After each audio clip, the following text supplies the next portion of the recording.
कोई दिक्कत उसमें? कोई दिक्कत? ज्यादा कॉम्प्लेक्स तो नहीं लगा? नहीं ना? तो चलिए आज भी थोड़ी सतर्कता के साथ आज भी रहिएगा, क्योंकि वही पार्ट आज भी कंटिन्यू हो रहा है आगे। क्योंकि पूरी कायनात लगी हुई है भारत में बरसात कराने के लिए, तो इतना जल्दी तो खत्म होगा नहीं। ठीक है, देखिए थोड़ा व्यवस्थित हो गए आप लोग? ठीक है, अब बताइए हमें। नहीं, मैं ही बता देता हूँ।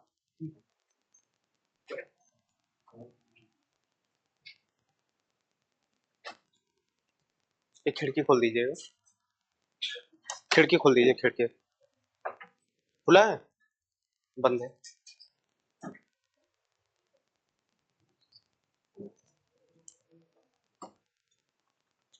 ठीक। देखिए, कल जो हमने पढ़ा था वह सारा कॉन्सेप्ट इंडियन ओशियन से रिलेटेड था। कल मानसून से संबंधित जो भी चीजें पढ़ी थी वह इंडिया और इंडियन ओशियन के आसपास की चीजों को लेकर हमने पढ़ा था। ठीक है, और इसमें जो सारी फिनोमिना थी वो एटमॉस्फेरिक थी। इसमें ओशियनिक फिनोमिना की हमने कोई बात नहीं की थी। मतलब हिंदी में जो भी चीजें हम पढ़ रहे थे वह सब हवाओं से संबंधित थी, वायुमंडल से संबंधित था। उसमें समुद्र का हमने कोई रोल नहीं पढ़ा था। कल के पूरे क्लास को एक बार दिमाग में लाओ, देखो कुछ था वैसा कि सागर में ऐसा हो रहा है, वैसा कुछ नहीं ना, केवल वायुमंडलीय चीजें थी। आज जो पढ़ने जा रहे हैं इसमें वायुमंडलीय भी शामिल है और सागरी फिनोमिना, ओशियनिक फिनोमिना भी शामिल है। फिनोमिना मतलब घटना होता है, ठीक है, कि सागर में क्या परिवर्तन हो रहा है और एटमॉस्फेयर में क्या परिवर्तन हो रहा है, कैसे इंडियन ओशियन में हाई प्रेशर क्रिएट हो रहा है और मानसून भारत की तरफ आ रहा है। ठीक है, तो आज जो भी चीजें हमारी टॉपिक चलेंगी मानसून से रिलेटेड वो किससे संबंधित हो? ओशियनिक प्लस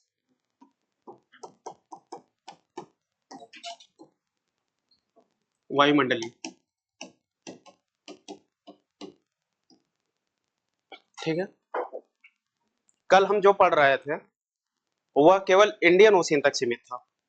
मतलब अगर हवाओं की भी बात कर रहे थे हम, वायुमंडलीय फिनोमिना की भी बात कर रहे थे, एटमॉस्फेरिक फिनोमिना की, तो कहां तक सीमित था? इंडियन ओशियन तक। लेकिन अब ये समझो कि आज जो पढ़ने जा रहे हैं वो पूरा वो वर्ल्ड से उसका कनेक्शन है। ठीक है, वैसे वर्ल्ड से कनेक्शन कल वाला भी था, थोड़ा और डिटेलिंग अगर जाता तो बताया जाता, लेकिन जब करंट आएगा तो आपकी न्यूज में आएगा, आप लिंक कर लोगे। बहुत सारी चीजें ऐसी हैं जहां छोड़ दी जाती है एक लिमिट पे लाके, इस बात को ध्यान दीजिएगा। हर टीचर ये करता है, बहुत लोग बिना बताए करते हैं, मैं बता के कर रहा हूँ। ठीक है, जैसे कि तिब्बत के पठार पे मैंने ये वाला फ्लो बनाया था। ठीक, अब यह फ्लो जो है एक साइबेरिया चला जाता है, एक जेट स्ट्रीम यहाँ से हमारी आती रहती है जिसको हम बोलते हैं सब ट्रॉपिकल जेट स्ट्रीम, उसमें मिल जाता है। तो यह सब चीजें जब कभी करंट वगैरह में न्यूज में रहे, कोई ऐसी घटना हो जाए और न्यूज में आ जाए, तो तब आपको लिंक करना है। ठीक है, क्योंकि ये बहुत ज्यादा डिटेल हो जाएगा, इतना जाने की जरूरत नहीं है आपको। और ये नहीं है कि मैंने बता दिया तब खोज के पढ़ो, यह भी मत करना। करंट अफेयर्स में कोई न्यूज दिख जाए, फिर लगे कि नहीं सर ने कुछ यहाँ बता के छोड़ा था, इसी से कुछ कनेक्शन है, ठीक है, तो फिर करंट अफेयर्स उसे पूरा करो, फिर उस पर सर्च करो। समझे ना बात को? ऐसे नहीं करना है, नहीं तो ऐसे ना लिमिटलेस पढ़ाई हो जाएगी, कुछ पता ही नहीं चलेगा कि क्या पढ़ना है क्या छोड़ना है, सब पढ़ने लगोगे ऐसे। ठीक है, हाँ तो चलिए हम आते हैं आज के अपने टॉपिक पे। गुड मॉर्निंग, आइए। आप लोग को टाइम कितने बजे का दिया है? 8 बजे का ना? नहीं, गलती तो यहाँ से भी है, मैनेजमेंट से भी, और आप लोग की भी गलती है जो लोग लेट आ रहा है ना। क्लास तो 8 बजे ही शुरू होनी चाहिए थी, मैं तो 7:52 पे आ गया था। ठीक है, चलिए कोई बात नहीं। देखिए, अभी जो ओशियनिक और एटमॉस्फेरिक फिनोमेना हम पढ़ने जा रहे हैं। किससे संबंधित है? मानसून से। इसको 3 भागों में पढ़ना है। इसमें 3 कंडीशन लेते हैं। एक लेते हैं नॉर्मल, एक लेते हैं अल नीनो कंडीशन और एक लेते हैं ला नीना कंडीशन। इसको कितने भागों में पढ़ेंगे? 3 भागों में। अभी तक भले ही आपको कोई जानकारी हो ना हो, लेकिन अल नीनो का नाम सुना होगा, ठीक है? ला नीना का भी सुना होगा। नहीं सुना है तो मैं बता रहा हूं अभी कि अल नीनो और ला नीना में कंफ्यूजन लोगों को ये होता है ना, लोग क्या करते हैं कि इन दोनों को कंपैरिजन करके पढ़ने लगते हैं कि अल नीनो में ऐसा होता है, ला नीना में ऐसा होता है। और कोई अगर पढ़ाता है या कोई स्टूडेंट होता है, यहाँ तक कि मैक्सिमम किताबें वो सामान्य स्थिति की बात ही नहीं करती है। जब भी हम कोई पढ़ाई करते हैं तो हम क्या करते हैं, एक स्टैंडर्ड मान के चलते हैं ना, कुछ बेस मान के चलते हैं। तो अभी हमारे एटमॉस्फेयर में जो भी फिनोमिना हो रही है, उसमें हम पहले सामान्य स्थिति को जानेंगे कि सामान्य स्थिति क्या है। बस अभी सिचुएशन को ही लेके बात करो कि नॉर्मल सिचुएशन क्या है, ठीक है? अभी मैं बताऊंगा पूरा इन डिटेल एक एक करके, ठीक है? नॉर्मल सिचुएशन को जब पढ़ लेंगे, इससे कंपैरिजन करेंगे किसको? अल नीनो को। और इससे कंपैरिजन करेंगे किसको? ला नीना को, ठीक है? ऐसा नहीं है कि इन दोनों को ही करने लगो, नॉर्मल से ही करना है। और जब भी आपको कोई बात करनी है तो हमेशा कैसे करोगे? नॉर्मल और अल नीनो का कंपैरिजन करोगे, नॉर्मल और ला नीना का कंपैरिजन। लिखते समय भी यह ध्यान दोगे। अब देखो पढ़ाऊंगा तो तीनों टॉपिक अलग अलग हो जाएगा, आपके नोट्स में भी अलग अलग दिखेगा, पूरे लेक्चर में अलग अलग दिखेगा। लेकिन जब एग्जाम में आप क्वेश्चन लिखोगे, जब मेंस की लाइन का फॉर्मेशन करोगे, तब क्या करोगे? इन दोनों को ध्यान रखना है। इस पे अगर लिख रहे हो तब भी ये ध्यान में आना चाहिए, इसको लिख रहे हो तब भी ये ध्यान में आना चाहिए।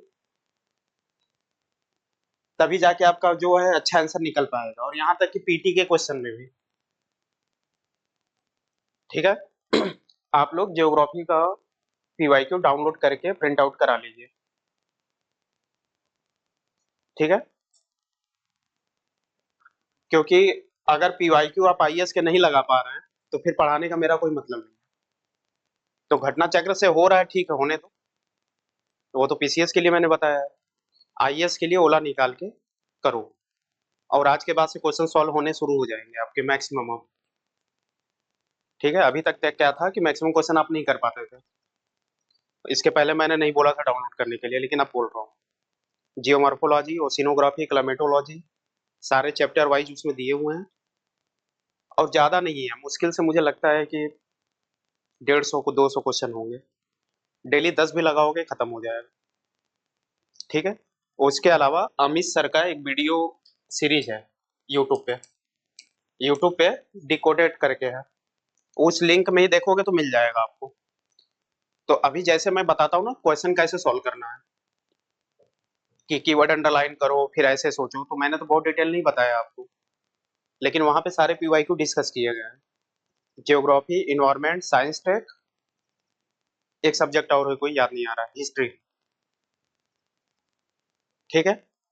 तो वहां से देखो, अब मैं आईएएस के लिए बात कर रहा हूँ। इस इतना तो समझ गए होगे मेरे आने के बाद कि पढ़ के एग्जाम नहीं निकलने वाला है। पढ़ना कितना है? कम है। थिंकिंग और एप्लीकेशन ज्यादा करना है, तो वो चीजें वहां से पूरी हो जाएंगी।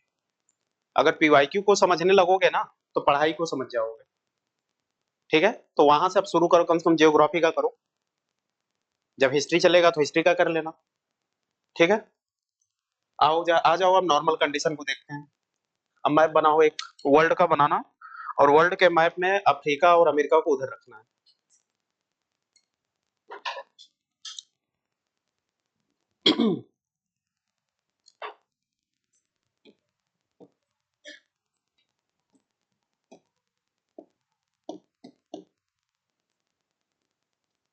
केवल नीचे वाला बनाना है, ऊपर नॉर्थ हेमिस्फीयर नहीं बनाना है, ठीक है? इंडिया को लेते हुए इंडिया के नीचे का पूरा पार्ट बनाना है।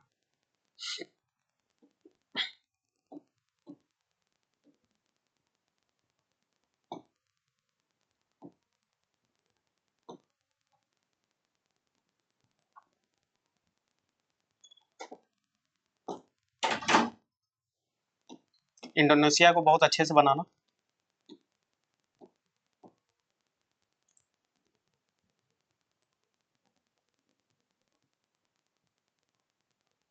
ऑस्ट्रेलिया भी हमें कुछ ठीक ठाक चाहिए मैप में।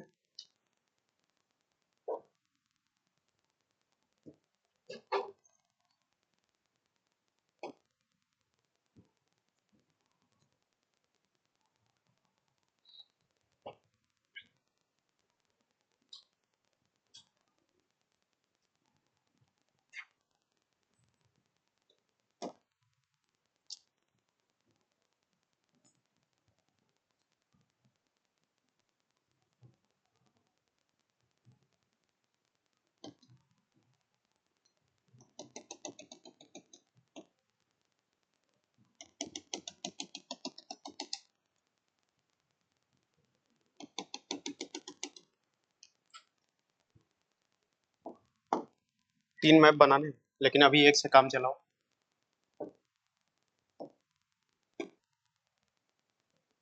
अब देखो,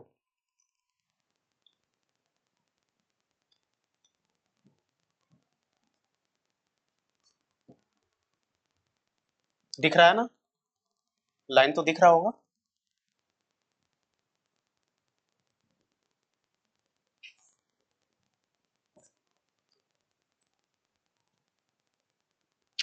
अल्निनो जलधारा के बारे में थोड़ा बहुत पढ़ा है, नोट्स में दिया था तो। अल्निनो जलधारा के बारे में पढ़ा है, चार्ट में था। कोई बताएगा उसके बारे में एक लाइन? ठंडी है या गर्म? गर्म होती है ना? ठीक है। पहले अभी यहाँ बात करते हैं, उसमें बाद में आएंगे अल्निनो पे। ये हम पढ़ रहे हैं कौन सा condition? Normal condition, normal years. अच्छा, चलो अच्छा शुरू कर दिया तो यही करता हूँ। अभी पश्चिमी विक्षोभ बताना है ना मुझे, वेस्टर्न डिस्टर्बेंस नहीं बताया ना। चलो उसको बाद में बता दूंगा, याद दिलाना, ठीक है। देखो, यहाँ पे कौन सी हवाएं चलती हैं बताओ? साउथ ईस्ट ट्रेड विंड, ठीक है। साउथ ईस्ट ट्रेड विंड चलती है या ट्रेड विंड चलती है, ठीक है। चलो वो ठीक है। अब मुझे ये बताओ, सौर कलंक के बारे में जानते हो, सोलर स्पॉट के बारे में? अगर सोलर स्पॉट की घटना बहुत तेजी से हो रही है, फ्रिक्वेंट हो रही है, तो सोलर इंसोलेशन ज्यादा आएगा या कम आएगा?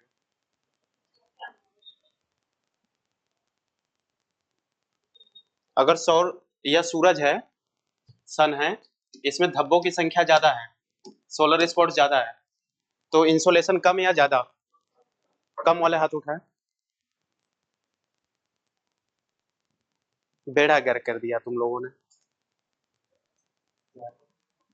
सोलर स्पॉट में अगर धब्बों की संख्या ज्यादा है, सोलर स्पॉट ज्यादा है, तो इंसोलेशन कम आएगा या ज्यादा? कॉन्सेप्ट क्या है? पढ़ाया तो है ना? सभी लोग तो पुराने हैं इसमें। कॉन्सेप्ट क्या है? हम्म,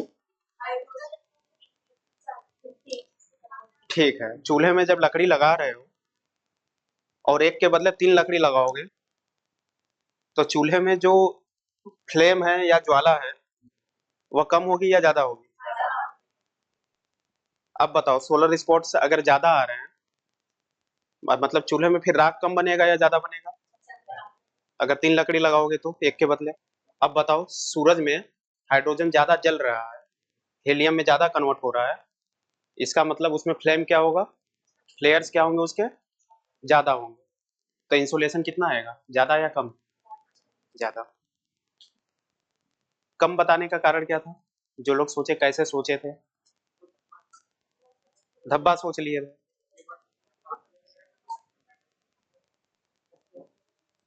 हाँ, लेकिन मैंने तो इतना एक्सप्लेन किया है, और मुझे लगता है जियोमॉर्फोलॉजी में भी किया है।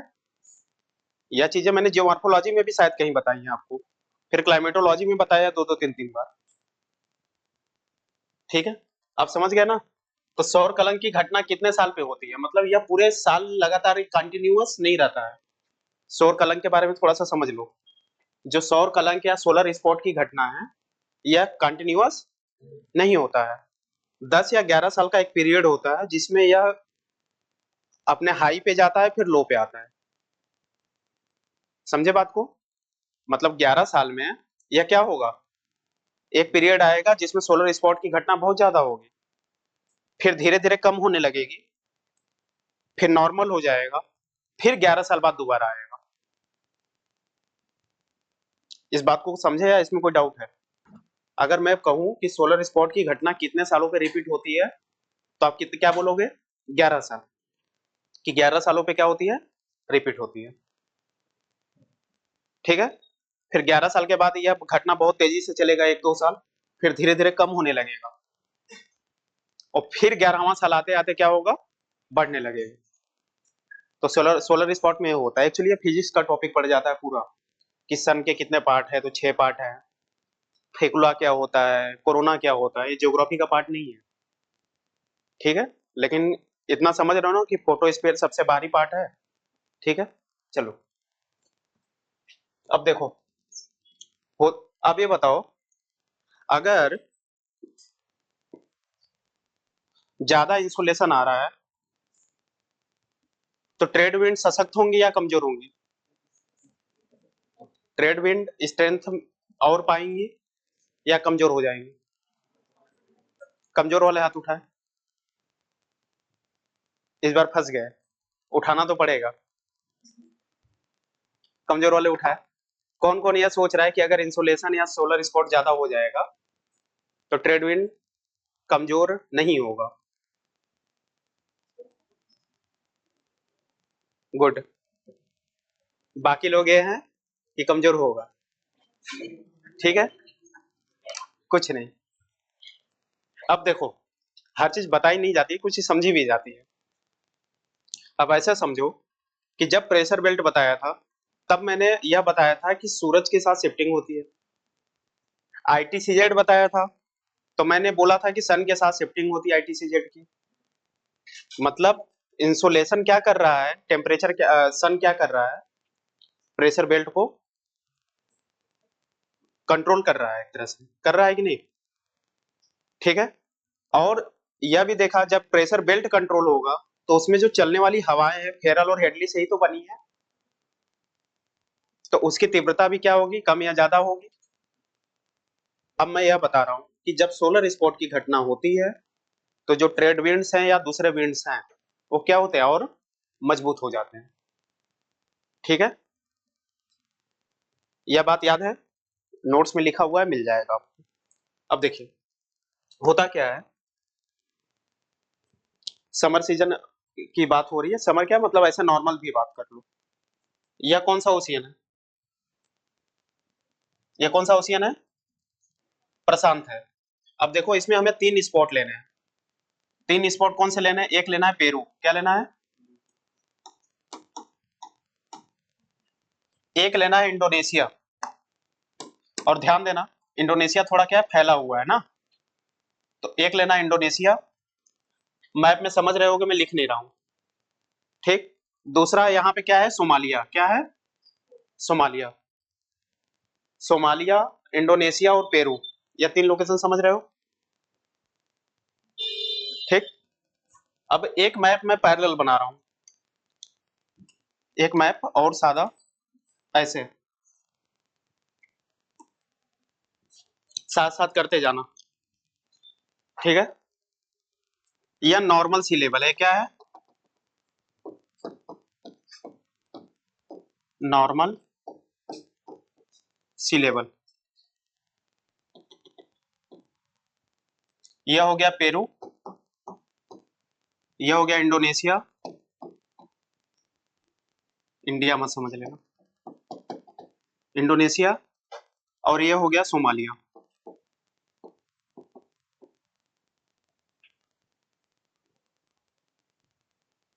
ठीक। अब कुछ बताता जाऊंगा, दोनों पे मैं काम करूंगा, दोनों साथ साथ करते जाना।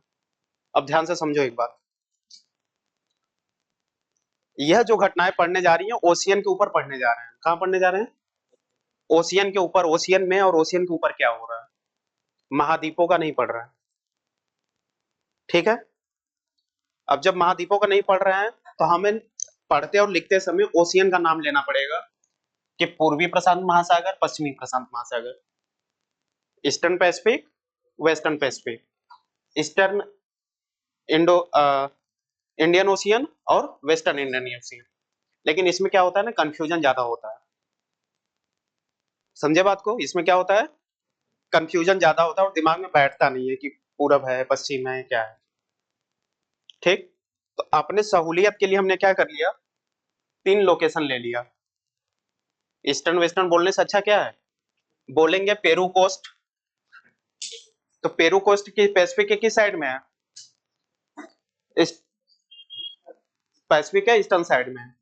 इंडोनेशियन कोस्ट, अब ये बोलेंगे कि जो इंडोनेशिया है उसका पैसिफिक कोस्ट, पैसिफिक में जो इंडोनेशिया का कोस्ट है, तो हम बोलेंगे कि ईस्टर्न इंडोनेशिया वेस्टर्न इंडोनेशिया।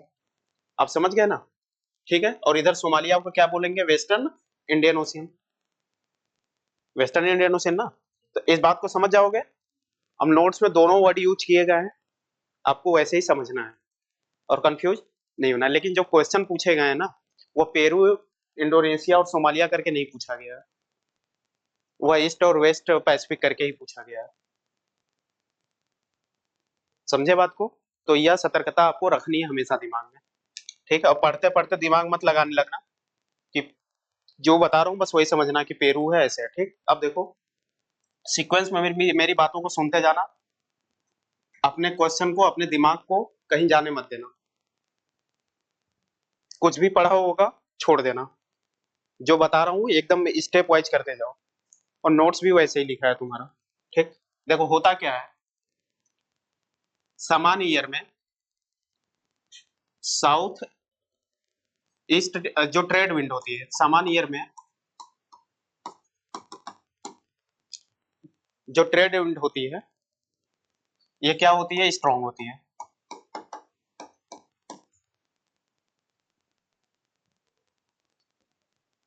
ठीक है, पेरू की कोस्ट पे जो टेम्परेचर रहता है वो लगभग 22 डिग्री सेल्सियस रहता है। कितना? 22 डिग्री सेल्सियस।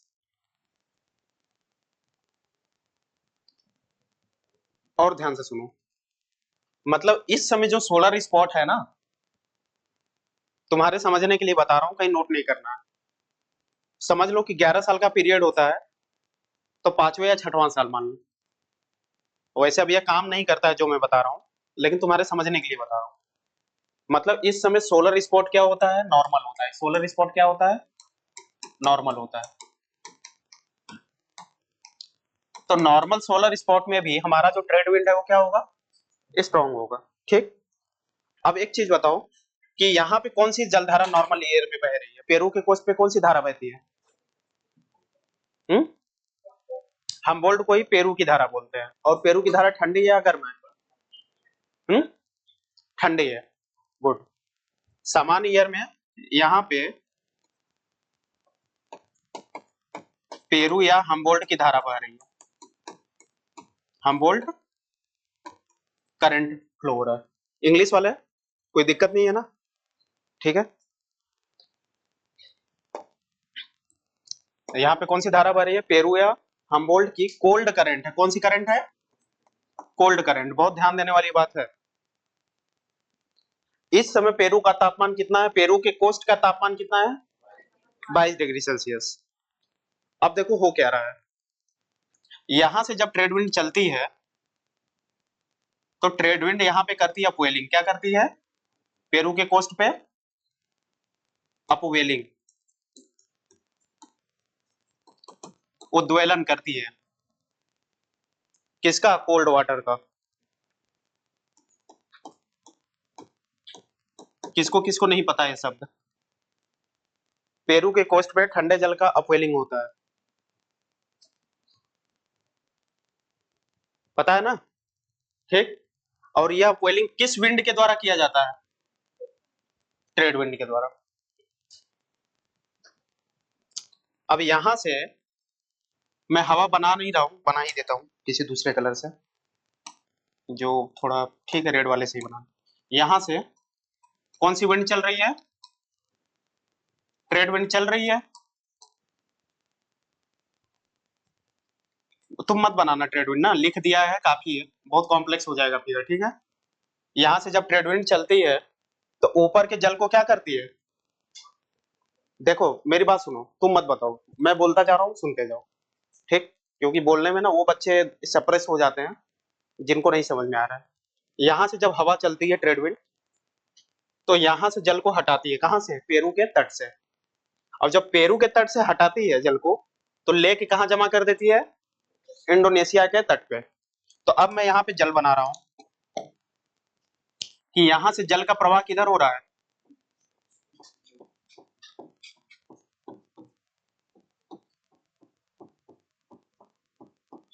अपने समझने के लिए लिख लेना, सी वाटर। क्या चीज है? सी वाटर।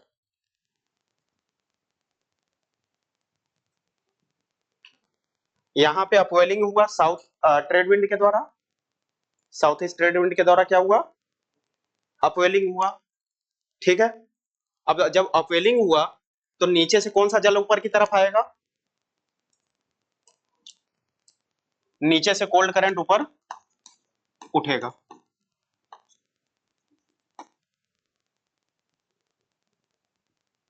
अपवेलिंग में क्या होगा? कोल्ड करंट का अपवेलिंग, अच्छा लिखा हुआ अपवेलिंग ऑफ कोल्ड वाटर। ठीक है, इतना लिखने की जरूरत नहीं है, क्योंकि फिगर जितना सिंपल रहेगा उतना अच्छा रहेगा तुम्हारे लिए। अब बना लियो तो कोई दिक्कत नहीं है। समझे बात को? अब देखो होता क्या है।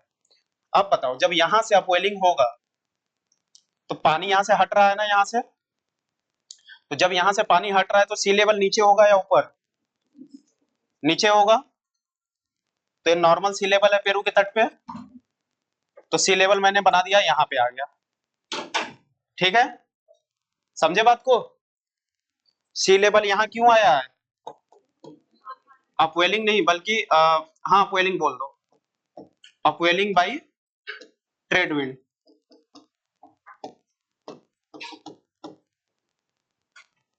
ठीक है, व्यापारिक पवनों के कारण, अपवेलिंग के कारण यहाँ पे सी लेवल क्या हो गया? नीचे हो गया।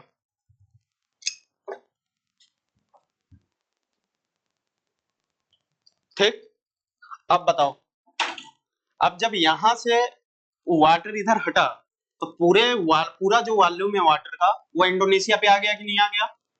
आ गया ना। तो अब मैं यही बना रहा हूं कि इंडोनेशिया पे सी लेवल यहां आ गया। इंडोनेशिया पे सी लेवल कहां आ गया? यहां। क्यों? बाई ट्रेड विंड के द्वारा, जो ट्रेड विंड के द्वारा जो वहां से गर्म जल लाया जा रहा है ना, वार्म वाटर।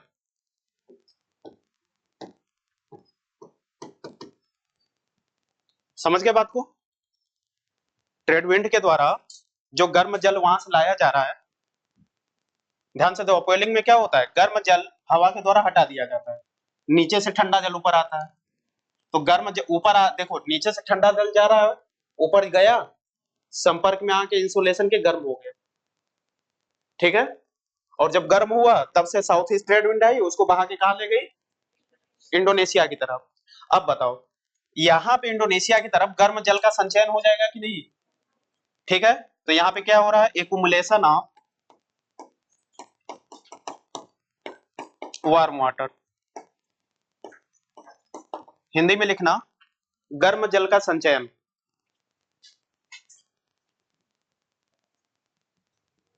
ठीक, यह मैंने ओशियन की कहानी बताई अब। ठीक, अब देखो ध्यान से सुनो, पहले समुद्र की ही बात करते हैं। ठीक, अब यहाँ पे बताओ सी लेवल हाई हो गया। ठीक, अब यहाँ पे भी एक अपवेलिंग होती है जिसको हम बोलते हैं सोमालियन अपवेलिंग। क्या बोलते हैं?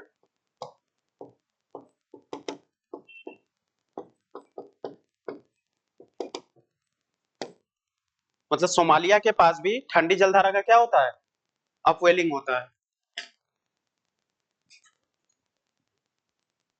ठीक, तो यहाँ पे सी लेवल क्या होगा?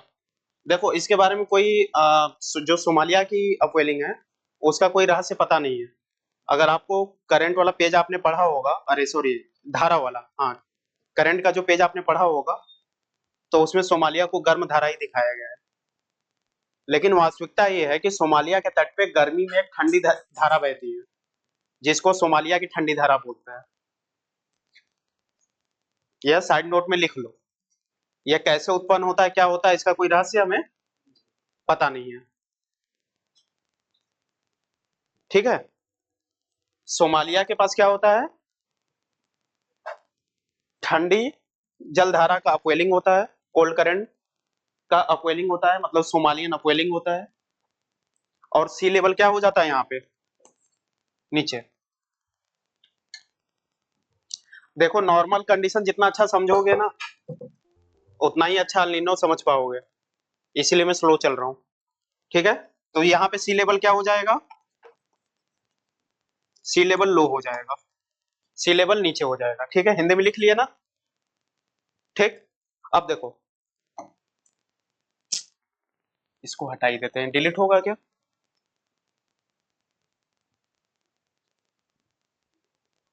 चलो छोड़ो। अब यहाँ पे सी लेवल क्या है, नीचे है। अब ध्यान से सुनो, इसका मतलब यह है कि जो नॉर्मल ईयर है हमारा, सी लेवल हमें ऐसे मिल रहा है। नॉर्मल ईयर में सी लेवल कैसे मिल रहा है, बल्कि ऊपर मत लिखना, यहाँ पे लिखना, इस लाइन को खींच के अलग पेन से बनाना इसको, या अलग डॉटेड से, या फिर सीधे लाइन से बना दियो तो कोई बात नहीं। यहाँ पे क्या लिखना है, नॉर्मल ईयर, सामान्य वर्ष का समुद्र तल, सामान्य वर्ष का समुद्र तल, नॉर्मल ईयर सी लेवल। ठीक है।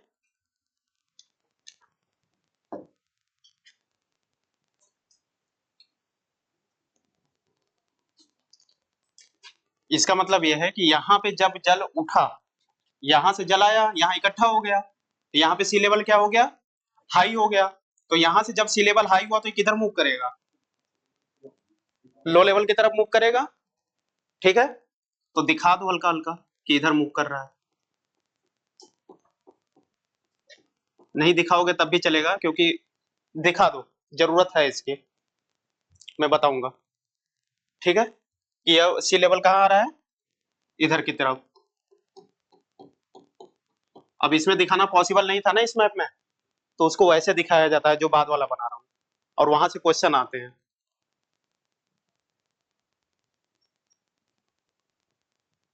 ठीक। यह मैंने ओशियनिक चीजें बता दी अभी आपको। अब आइए एटमॉस्फेरिक चीजों को देखते हैं। इसमें कुछ बटा हुआ नहीं है, सब एक दूसरे से लिंक है। ठीक है। अब बताओ, यहाँ पे ठंडी जलधारा, ठंडा कोल्ड करंट है अपवेलिंग के द्वारा, टेम्परेचर 22 डिग्री सेल्सियस। तो यहाँ पे ठंडा होने की वजह से बनेगा हाई प्रेशर। क्या बनेगा, हाई प्रेशर। ठीक है। तो हाई प्रेशर को हम दिखाते हैं प्लस से। किसे दिखाते हैं, प्लस से। अब कहीं साइड में नोट डाउन कर लेना, प्लस मतलब